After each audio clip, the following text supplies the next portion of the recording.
মায়ের মুখ যে এত সুন্দর হতে পারে আমি না গেলে দেখতেই পেতাম না। সো হ্যালো এভরিওয়ান, আমি প্রণমিতা। আমার চ্যানেলে নতুন একটা মিনি ব্লগে সবাইকে স্বাগত। আশা করি তোমরা সবাই ভালো আছো। আজকে আমি সুন্দর করে রেডি হয়ে বেরিয়ে গেছি, আর বেরিয়ে দেখি গোলুর কাণ্ড।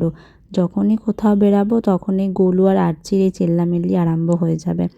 আমি মা বাড়িতে পৌঁছে গেছি। আজকের মা বাড়িতে ছিল রক্ষাকালী পুজো। প্রথমে গিয়ে ঠাকুরকে একটু প্রণাম করে নিলাম, আর তখন দেখি সবে পুজোটা বসছে।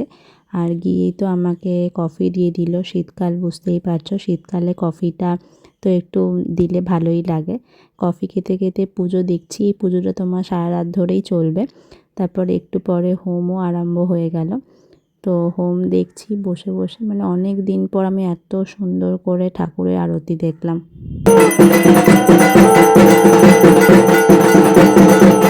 আরতি দেখার পর পুরো মনটাই শান্ত হয়ে গেল।